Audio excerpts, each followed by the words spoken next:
Topic है magnetic field on the axis of the plane circular coil. Magnetic field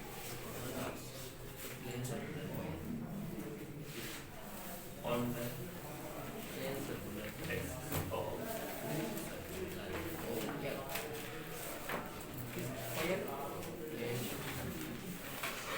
होता है।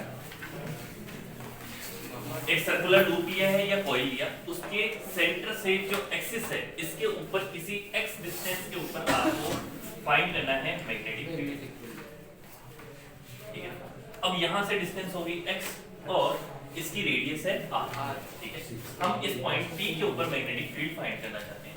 अब हमें पहले से तो डायरेक्शन पता है, इसकी वजह से जो मैग्नेटिक फील्ड की डायरेक्शन होती है राइट हैंड रूल से। ठीक है ना, जिस डायरेक्शन में कर्ल कर रहा है उसके आगे, तो ये मैग्नेटिक फील्ड की डायरेक्शन होगी सामने की तरफ। लेकिन ये पॉइंट पास में हो, दूर हो तो हम क्या कर लेते हैं, इसको इसी साइड में ले लेते हैं। लेकिन पास में हो तो इस छोटे से एलिमेंट dl की वजह से मैग्नेटिक फील्ड की डायरेक्शन देखना। इस छोटे से एलिमेंट dl की वजह से ये है स्मॉल r डिस्टेंस। अब इसकी वजह से जो मैग्नेटिक फील्ड बनता है वो देखना। ये dl के अंदर करंट की डायरेक्शन कौन सी है, ये करंट की डायरेक्शन I और इसके साथ लगा दिया dl, ये dl की डायरेक्शन। तो dl की डायरेक्शन से बायो-सेवर्ट रूल क्या बोलता है आपके लिए? बायो-सेवर्ट रूल होता है dB equal to mu naught upon में 4 pi I dl cross r vector upon में r वेक्टर फॉर्म के अंदर। तो जब वेक्टर फॉर्म में लिखते हैं तो dl क्रॉस r, अब समझो dl की डायरेक्शन है ऐसे सामने की तरफ और r की डायरेक्शन है इस तरफ नीचे की तरफ। ठीक है ना, तो ऐसे समझो यहाँ पर एक बड़ी सी कॉइल है, ठीक है ना, एक बड़ा सा लूप है। इस लूप के सेंटर से कोई पॉइंट होगा यहाँ पे। ठीक है, इस पॉइंट के लिए यहाँ से जब देखेंगे तो डायरेक्शन कौन सी आएगी, ये वाली तिरछी आएगी। ठीक है ना, तो तिरछी जो डायरेक्शन है और जो dl की डायरेक्शन है वो है सामने की तरफ, तो सामने से ऐसे तिरछे की तरफ किया, क्रॉस प्रोडक्ट किया तो डायरेक्शन कौन सी, ऐसे ऊपर की तरफ। ठीक है, तो इसकी वजह से जो मैग्नेटिक फील्ड बनेगा, ये मान लेते हैं 1 है, तो इसकी वजह से जो मैग्नेटिक फील्ड बना वो ऐसे बना dB1।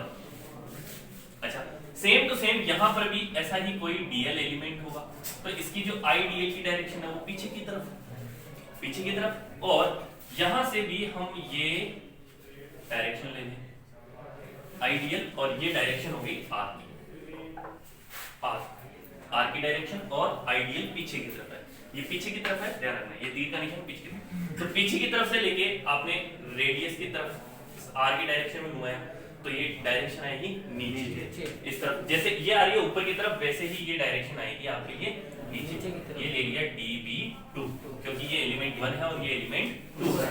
अब इसमें I और dl, ये dl और ये dl सेम है, छोटे छोटे हैं, I की वैल्यू भी सेम है करंट, तो ये dB1 और dB2 भी क्या हो जाएंगे, इक्वल हो जाएंगे। तो ये dB1 और ये dB2 को मैंने इक्वल लिखे dB, और इस dB की वैल्यू कितनी आएगी, dB की वैल्यू आएगी म्यू नॉट अपॉन में 4 pi I dl sin theta upon में r स्क्वायर। अब ये sin थीटा किसके बीच का एंगल होता है, ये होता है इसका r का और l का, और r और l के बीच में साइन कैसा है 90 डिग्री, तो थीटा की वैल्यू भी कैसी रहेगी 90 डिग्री, तो थीटा हो गया 90, तो ये वैल्यू तो होगी फिक्स, यहां तक कोई दिक्कत नहीं। अच्छा, अब ये dB इधर भी है इधर भी है, मान लेते हैं ये यहां से एंगल बनाते हैं अल्फा, और यहां से भी एंगल कितना है अल्फा, तो जब ये ऐसा करेंगे तो हमारे लिए ये एंगल्स भी यहां से ये 90 डिग्री पूरा, और ये आ जाएगा वापस अल्फा, इधर भी आ जाएगा अल्फा। ठीक है, ये अल्फा तो ये भी अल्फा, तो इसके दो कंपोनेंट कर लेते हैं, जिस तरफ थीटा होता है, जिस तरफ एंगल होता है उस तरफ cos थीटा, उसके परपेंडिकुलर sin थीटा। तो अब इस पॉइंट के लिए देखना, ऊपर आ गया dB cos अल्फा, इधर भी आ गया dB cos अल्फा, और इधर आ गया dB sin अल्फा। ये 2 क्यों हुआ, क्योंकि इसका भी एक sin कंपोनेंट आया और इसका भी एक sin कंपोनेंट आया। अच्छा, अब यहाँ देखोगे तो वर्टिकल कंपोनेंट तो आपस में क्या कर रहे हैं, कैंसिल, तो वर्टिकल कंपोनेंट तो आपस में कर देते हैं कैंसिल, और क्या रह गया केवल हॉरिजॉन्टल कंपोनेंट। तो ऐसे हमने प्रूव कर लिया कि इस पॉइंट P के लिए, इस पॉइंट P के लिए जो भी मैग्नेटिक फील्ड होगा वो in the direction of axis, in the direction of axis या अलोंग द एक्सिस होगा। चाहे इस तरफ हो सकता है, इस तरफ हो सकता है, वो करंट की डायरेक्शन पे डिपेंड करे, लेकिन होगा तो इन्हीं डायरेक्शंस के अंदर, ठीक है। तो इस तरफ से आपके पास में जो भी मैग्नेटिक फील्ड निकला वो इस तरफ निकला। अब आपके पास में जो भी मैग्नेटिक फील्ड है 2dB sin थीटा, दोनों की वजह से 2 आया, तो अकेले की वजह से कितना आएगा dB sin थीटा, ठीक है ना। तो for A alone dl dB की वैल्यू कितनी आएगी, टोटल यहाँ पे जो b की वैल्यू हो जाएगी वो हो जाएगी साइन अल्फा, केवल अल्फा कंपोनेंट, b की वैल्यू हो जाएगी dB sin dB sin alpha, ये अल्फा, ठीक है। अब ये अल्फा की वैल्यू तो फिक्स रहेगी इस जगह के लिए। अब हमें क्या कर देना है, इंटीग्रेशन करना है, क्योंकि हमें क्या चाहिए, net magnetic field, net magnetic field. अब नेट मैग्नेटिक फील्ड के लिए इधर इंटीग्रेशन करेंगे तो ये पूरी लेंथ का इंटीग्रेशन कर देंगे, पूरी लेंथ का इंटीग्रेशन कर देंगे। जब पूरी लेंथ का इंटीग्रेशन करेंगे तो ये वाला फॉर्मूला लगाएंगे, इसमें sin 90 हुआ है तो ये dB की वैल्यू हुई है म्यू नॉट अपॉन में 4 पाई I dl अपॉन में r स्क्वायर। ध्यान रखना ये r का मतलब ये स्मॉल r है, कैपिटल R नहीं लिखोगे इसको, ठीक है। अच्छा, ये वाली वैल्यू dB की वैल्यू यहां डाल देते हैं और इंटीग्रेशन कर देते हैं, तो b नेट कितना होगा, integration of mu naught upon 4 pi I dl sin alpha upon में r स्क्वायर। यहां तक समझ में? अच्छा, इसमें वेरिएबल कौन है, वेरिएबल होगा उसका इंटीग्रेशन करना पड़ेगा।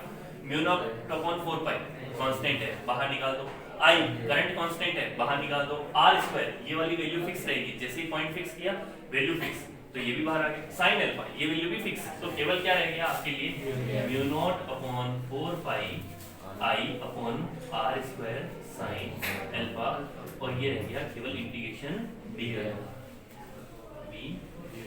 अच्छा, dl छोटे छोटे सारे एलिमेंट जोड़ोगे तो क्या वैल्यू बनेगी, इस पूरी की सरकमफ्रेंस कितनी हो जाएगी आपके लिए, म्यू नॉट अपॉन में 2 पाई r, तो यहाँ पे b नेट कितना है, म्यू नॉट अपॉन में 4 pi I sin alpha upon में r स्क्वायर, ये हो गया 2 पाई r। ज्यादा समझ आया, ठीक है। अच्छा, ये 2 पाई से ये 1 पाई तो 1 पाई कट गया और ये 2 बार कट गया, तो ये बन गया mu naught upon 2 I upon में r sin अल्फा।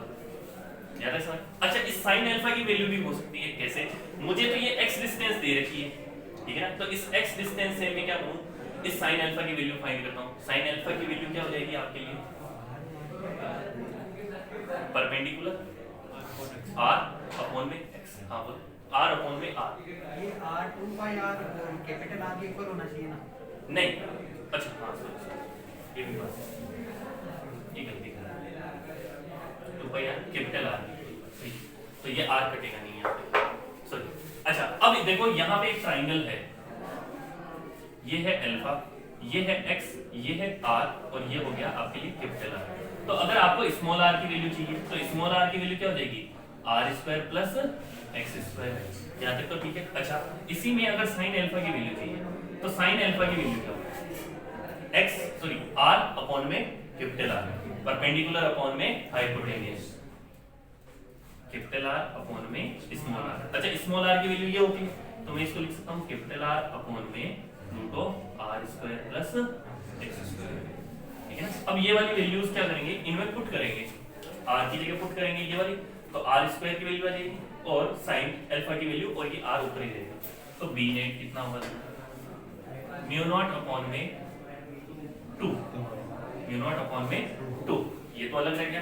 अच्छा, I अपॉन, अब देखो ये तो है r, ये तो एक r अलग रह गया, ये इसका r है, ठीक है ना। अब इस sin अल्फा का r आएगा तो ये आ जाएगा r अपॉन में r square plus x square की पावर 1/2, ठीक है ना। अच्छा, इस स्मॉल r स्क्वायर की वैल्यू यहां से रखेंगे तो ये आ जाएगा r square plus x square. अच्छा, ये दोनों वैल्यू सेम है तो इनकी पावर्स ऐड हो जाएगी, तो ये हो जाएगा आपके लिए b net equal to mu naught upon 2 I r square upon r square plus x square की पावर 3/2, अब या तो आप यहाँ पर भी छोड़ सकते हो। अब इसमें क्या होता है कि जैसे मैंने ये 2 पाई कट कर दिया, अगर 2 पाई कट नहीं किया होता तो क्या होता, तो 2 पाई कट नहीं किया होता तो मैं इसको केवल 2 को कट करूंगा, पाई को कट नहीं करूंगा।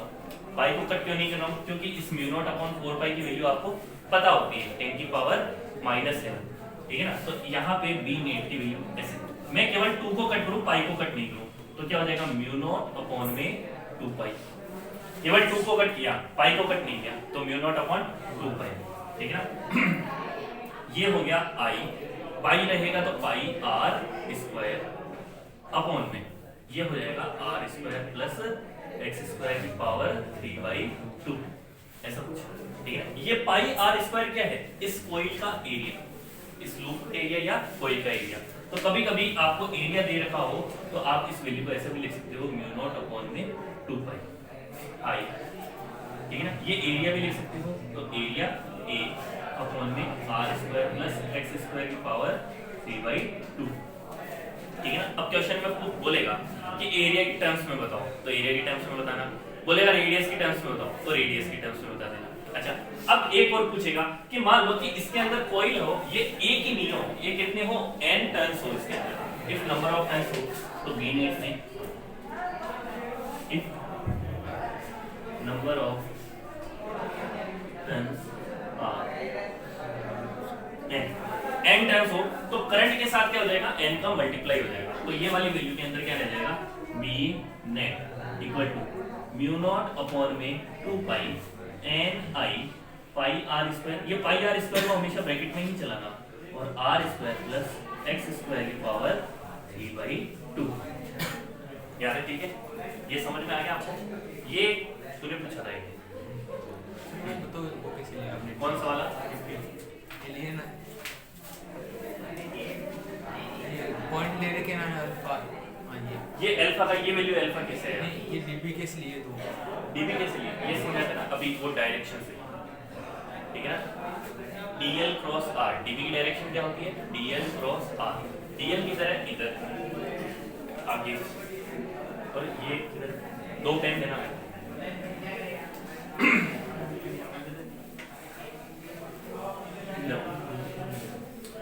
ये है डीएल की डायरेक्शन, ब्लैक वाला तो है करंट की डायरेक्शन या डीएल की डायरेक्शन, और ये होगी आर की डायरेक्शन। तो डीएल क्रॉस आर आउटर की तरह ऊपर, तो ये डायरेक्शन है, ठीक है। तो ये समझ ले कि ये तो था यहाँ पे, ठीक है, ये था यहाँ पे, तो इन दोनों को एक साथ ऐसे, तो इसकी जो डायरेक्शन है यहाँ तक समझ, इसके लिए इधर आ गई और इसके लिए नीचे की साइड आ जाएगी। इन दोनों के कंपोनेंट लेंगे, वर्टिकल कंपोनेंट आपस में कट हो जाएंगे, हॉरिजॉन्टल कंपोनेंट बच जाएंगे। जब थ्योरी में लिखोगे तो आप लिखोगे वर्टिकल कंपोनेंट कट हो गए हैं और हॉरिजॉन्टल कंपोनेंट रह गए।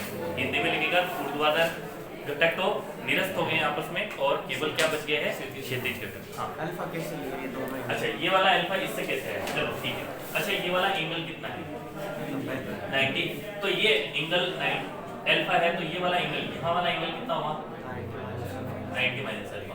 अच्छा अब ये वाला पूरा एंगल भी कितना होगा, 90, तो इन दोनों का सम भी क्या होना चाहिए, 90 होना चाहिए।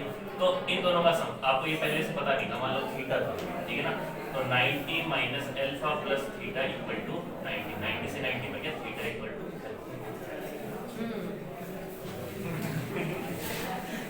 वापस बोल, कैसे बोला तू, है